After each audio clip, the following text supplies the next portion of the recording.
नष्ट हो जाएगा अगर मैंने पति का आदेश नहीं माना।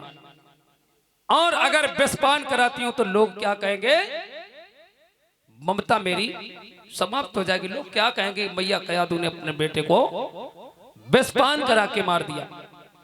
आज भगवान को याद किया और कहा कि हे प्रभु, अब तुम्हारे हाथ में मेरी लाज है। आज मैया ने प्रहलाद को विषपान करा दिया और भगवान की कृपा से प्रहलाद जी ऐसे विष को पी गए जैसे दूध का प्याला, बच गए।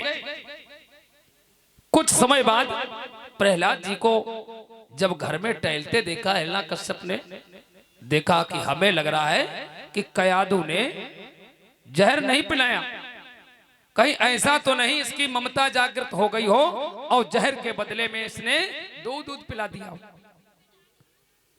आज कयादू को बुलाया और कयादू ने बताया कि महाराज मैंने इसको विषपान कराया, पता नहीं ये कैसे बच गया।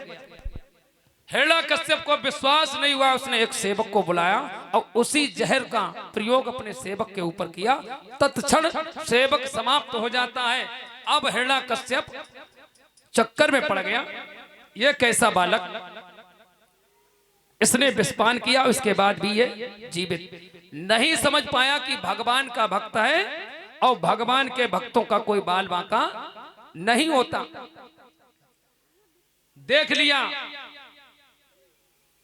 अब सोचा क्या किया जाए। हिरण्याकश्यप ने विचार किया, प्रहलाद को, और प्रहलाद को हाथी के नीचे दबाया गया कि ये समाप्त हो जाए। बैरी का नाम नहीं छोड़ रहा है। सर्पों के ढेरों में प्रहलाद को छोड़ा गया और भगवान की कृपा से प्रहलाद का कुछ बाल बांका नहीं हुआ। पर्वत पर सेवकों को आदेश दिया कि जाइए प्रहलाद को ऊंचे ऊंचे पहाड़ों से और इसको समुद्र में फेंक कर आना, ये बैरी का नाम नहीं छोड़ेगा। आज सेवक प्रहलाद को लेके जाते हैं और रास्ते में सेवकों ने कहा, प्रहलाद क्यों नहीं बैरी का नाम छोड़ देते हो, क्या है इस नाम में, मरना चाहते हो, तुम्हारा पिता बहुत दुष्ट है। प्रहलाद जी ने सेवकों से कहा कि आप अपनी नौकरी करें, तुम्हें कहा गया कि पहाड़ों से फेंकने के लिए, चलिए अपना काम करो।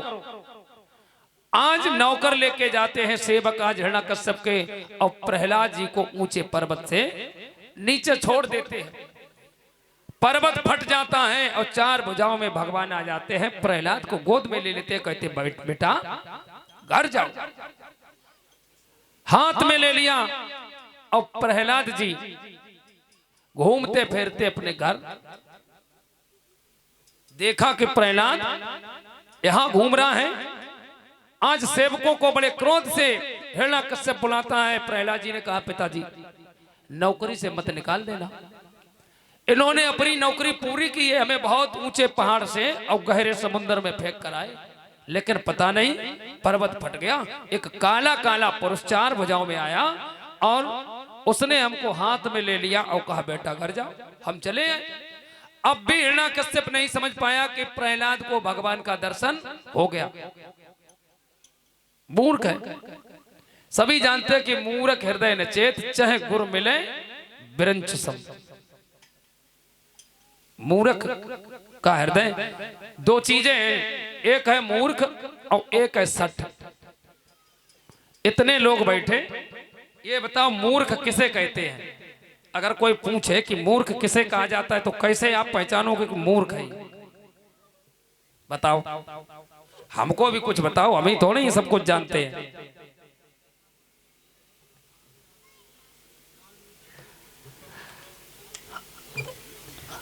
अवस्थी जी, इन लोगों से भी टड़वा में बहुत विद्वान लोग रहते हैं, तो हमको भी कुछ पूछ लेने दो, ये लोग बताएं।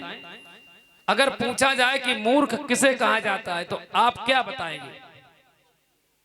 मूर्ख की पहचान कैसे करोगे कि ये मूर्ख व्यक्ति है? एक मूर्ख है और एक सठ है।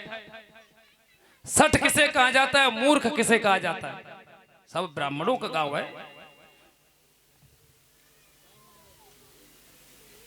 बताओ भाई, मानस आप लोग पढ़ते हो, बड़े बड़े पढ़ैया इस गांव में पढ़े हैं, तो हम भी कुछ समझे कि हम तो जब कभी पढ़ते बाद बाकी नौकरी करते। मूर्ख किसे आप पूछा जाए या आपको बताया जाए कि मूर्ख की पहचान कैसे करोगे, और जब पता ही नहीं कि मूर्ख की पहचान कैसे करेंगे तो मूर्ख रोज टकराते रहेंगे आपसे।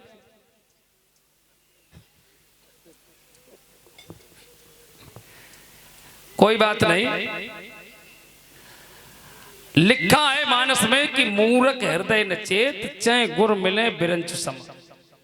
मूर्ख ऐसे पहचानोगे कि जैसे एक सठ है एक मूर्ख। सठ के लिए लिखा गया है कि सठ सुधरई सत्संगत पाई और पारस परस कुदात सोहाई।